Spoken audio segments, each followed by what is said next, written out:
Well, welcome back to Conscious TV Part 2 with John Lash. And I hope you guys enjoy that. We'll definitely get a little deeper, and I'll let Tom finish up. Want to go with my condemnation without investigation is the height of ignorance. That statement has so much meaning, especially with a guest like this. I'd like to welcome John Lash, the Telestai of the 21st century. And if you'd like to continue with what we're talking about, the Sophia myth. Right. The Sophia myth, as I call it, rhymes with desire. Sophia rhymes with desire. It's a little Gnostic insider joke. I would point out that whatever attracts people to my book, Not in His Image, is probably many different things. Some people have said it's the most liberating book they've ever read, and it's very shocking. It's a book that shakes up belief systems. But if you were to ask me what is so special about my book, I would say that it is very unique in this respect. It's the only place on the planet so far that you're going to find this myth. Because I am the only Gnostic scholar who has attempted to reconstruct this myth and to tell it as it would have been told by the Telestai.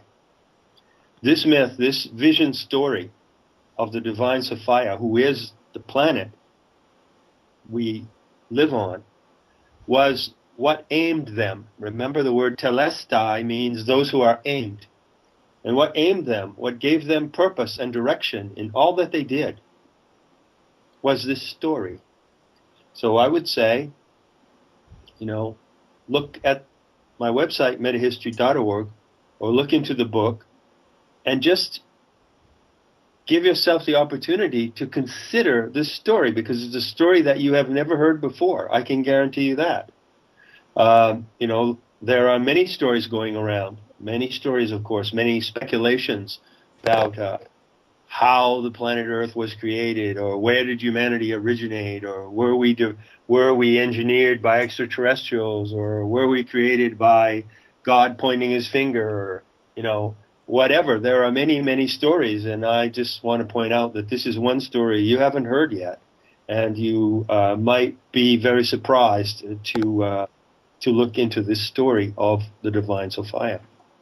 So we were talking about the connection and how we connect to the Sophia. There's some terms like deep ecology and deep ecology. Yeah. There's several other terms that you use. Error theory, the Christos intercession. That's what it was. Now, right. Will you explain? Can you give us a brief overview of what the whole Sophia mythology is? Now, Sophia was an aeon that emanated from the center of the galaxy. Right. See, I'm looking at my clock here. It's 3:15. So I'm going to take 5 minutes to give you this overview. Okay? According to the Gnostic myth of the divine Sophia, the setting of the whole story is in our galaxy. The solar system to which the Earth belongs, is located in a spiral galaxy. The spiral galaxy consists of a core, which is hub of the galaxy, and a kind of pinwheel design of 4 or 5 very thin limbs or arms that spiral out. This is called a regular lenticular spiral. And the Gnostic creation myth is very specific. It's not about creation of the whole universe. It's not about some vague, abstract notion of how things came to be. It describes an event that happened in this spiral galaxy of ours. And according to this story, the center of the spiral galaxy that we inhabit, called the Milky Way galaxy, is called a pleroma, which means the fullness or plenitude. And in that center is where the gods live. Now, what are these gods? They're actually high-powered, snake-like currents of divine energy, but they are alive and awake. They don't have bodies, but they're more like frequencies and currents of energy, super intelligent, alive, awake, capable of feeling. And these are called aeons. And the aeons in the galactic core actually project experiments into the limbs of the galaxy. This is the Gnostic picture. Because no world, no planet, or no sun can exist in the galactic core, because it is such it is a realm, a region of such high and powerful energy that it consists merely of a mass of raw white light, star matter, that is not formed into any body. So no animal form obviously can inhabit the center of the galaxy. But the Gnostics depict the aeons, or the cosmic galactic gods, as sort of like scientists and artists who want to create experimental worlds and then observe how those worlds unfold. So they project, with the power of their mind and their intention, they project these experiments into the region of the galactic limbs. And in the region of the 4 or 5 galactic arms that are spiraling around the core, world systems do arise. Suns and stars appear, planets appear, and on these planets live different life forms. And these are the experiments of the gods who inhabit the center of the galaxy. This is actually the Gnostic vision of our galaxy. Now, how then did the Earth appear? What kind of an experiment does the Earth involve? Well, according to them, it involves a very special, exceptional experiment. Because normally the aeons, or gods in the galactic center, project their experiments into the limbs, but they themselves do not get involved in the experiment. They sort of sit back in their laboratory, in their headquarters at the hub of the galaxy, and they observe what is happening in the many worlds that are unfolding among the 200 billion stars in the galactic limbs. But the Gnostic myth tells the story of one special, exceptional case, where there was one aeon, and her name was Sophia. The aeons are gendered, male and female. That may disturb you, but it's more or less like positive and negative currents of energy. There was one aeon, gendered female, called Sophia, who projected, who in combination with another aeon called Christos, projected an experiment. They produced the human genome, which is called in Gnostic myth the anthropos. And the human genome, according to the Gnostics, was originated in the center of our galaxy. So there's the Gnostic answer to where the human species originates. It originated as a divine experiment. The genome was actually, the form of the genome was actually imagined in the same way that a team of engineers would imagine a bridge or a building. But it could not be built in the place that it was imagined. It had to evolve and emerge in a place where the material was provided for it to develop. So they projected this divine intention of the human species, the anthropos, out into the galactic limbs and seeded it, as it were, in the galactic limbs. And from this template or genome, many strains of the human species could emerge, not just one, but many. So the Gnostic view is a view of panspermia. So finally, down to the 5th minute, Sophia had an outrageous form of behavior. They used the word prunikos. They called her prunikos, which means outrageous, exceeding the normal boundaries of godlike behavior, you could say.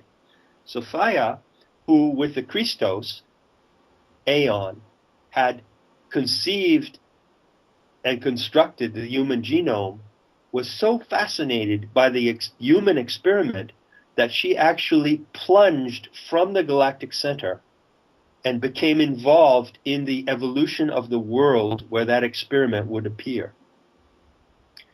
How can you imagine that happening? Well, actually, scientists lately have detected the strange anomaly of a kind of tunnel or plume, as if there had been a plume of energy from the galactic center directly out to the region where the solar system is located. This is a scientific finding of the last 3 or 4 years, which confirms the Gnostic view that there was like a power surge of this pure galactic high-frequency energy from the center out into the third arm of our galaxy.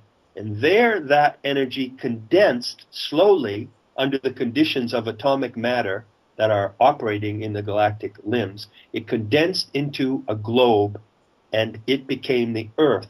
So the Earth is really the metamorphosis of this high-frequency divine power surge from the cosmic center.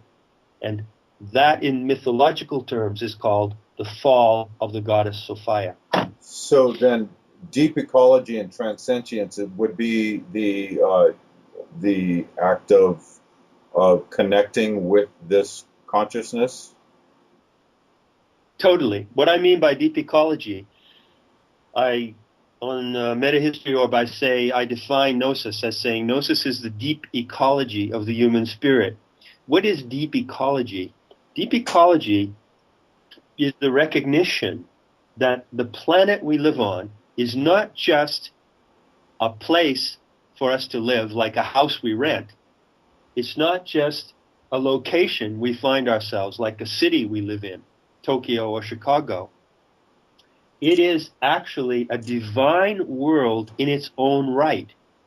Even if we were not here on the earth, if the human species were not here, the earth would have its own reason to exist, because it is the metamorphosis of this divine frequency from the galactic center. It is a divine experiment. But we are intimately involved with the mind of the goddess. And so deep ecology is, and with her purposes. And so deep ecology for us means to recognize that we, as the human species, are part of a divine experiment cooperative with the planet Earth. And that we only know who we are, and we only know our mission as a species and our purpose as individuals when we enter into that experiment, when we recognize that the Earth is a living being and that she has a purpose and a design for us. She is the goddess who fell from the Pleroma center. She involved herself outrageously in an experiment, and we are part of that experiment. So recognition is the word that I would use. When we recognize that, that is a momentous transforming insight for us, because it means that we do not look anywhere outside of ourselves for the spiritual source of our own life and consciousness. We are looking right at it, and it is looking back at us. And interactivity with the intelligence of the earth and the divine design of the earth and the emotions of the earth, that is human destiny. When we lose that connection, we not only begin to die and degenerate, but we lose all sense of who we are and of why we are here. I would like to give an example of that. I've recently started growing herbs in my house. I don't have room for a garden. So I would sit next to my plants and meditate.